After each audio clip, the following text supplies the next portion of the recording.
Hi, Shell Point. I am Michelle Tompkins, and I'm at Center Court here at the Woodlands playing pickleball and tennis. This is where our residents congregate to play those sports, and I'm joined by David Fountain and Jerry Ingalls. We're going to discuss pickleball. So, Jerry, tell us a little bit about how pickleball has evolved here at Shell Point, because we've been hearing about it left and right over the past 2 years.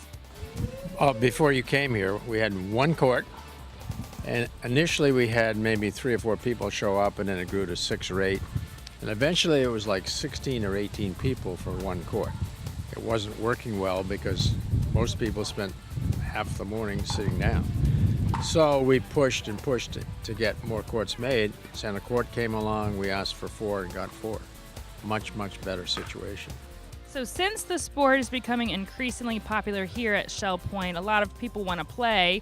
We've got different groups of residents. We've got the beginners, we've got the intermediate, and we have advanced as well. But we're here to talk about a great opportunity that both of you kind of put your heads together and thought of to do, and these are called clinics that you came up with. So tell us, David, about the clinics.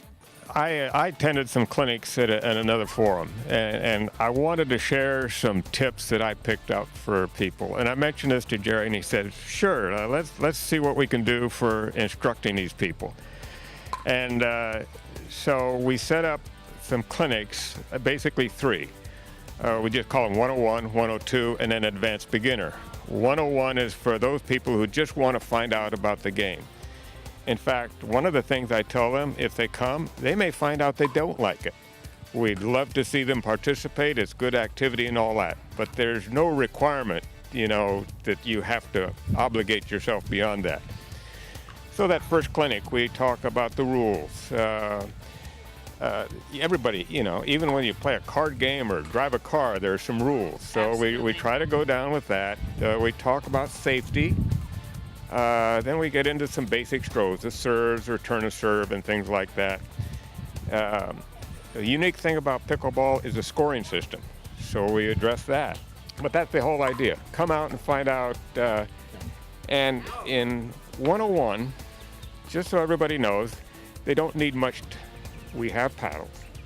They may not be the best, but they're wooden paddles, and you can learn with them, and we provide the balls.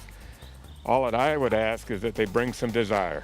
Yes. And maybe a little bit of patience, right? Or maybe the patience should be for you both, right? Well, whatever, both ways. Yeah. This is just a great beginning for someone who knows nothing about it. I mean, they don't know whether pickleball is played with a paddle, a racket, or what. So this gives them an introduction to it. If they want to take off, and we have some people that now play 7 days a week, sometimes 2 or 3 times a day. They're so addicted to it.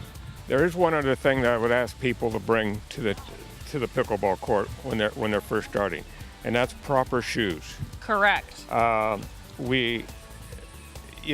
First off, if you're just trying to figure out whether you like the game, just come in a good, soft-soled rubber shoe, but no sandals, no flip-flops, no Oxfords, no pumps, no heels. Hiking boots. That's out. Yes. That's out. And then if you find you like it, then go to a good shoe store and get a good court shoe, like a tennis shoe or something that doesn't have the knobs on the bottom. It's going to be safer for the person playing, and it's also going to help maintain the courts. That's all great advice, and thank you for expanding on all of that information. So these clinics that you've both designed are for beginners, those who may have never even picked up a paddle or may have never even seen the game being played. Someone like myself, who's very beginner, would come to these clinics just to find out basic information before they hop into a game with other residents who've been playing for years. And we have a very good group of people. And talk about patience. Some of them have a lot of patience, but they're quite willing to share their time with people that are coming along. It's a great social environment. People are having a lot of fun. So we have people throughout the spectrum that are willing to help. Our residents should check out their March issue of Shell Point Life magazine, because you're both in there discussing these very clinics as well as your contact information. So for our residents who are brand new, maybe just thinking about entertaining the thought of playing pickleball, please check out that March issue of Shell Point Life. Thank you so much, and we hope to see you out here at Center Court. Enjoy the game. Yep.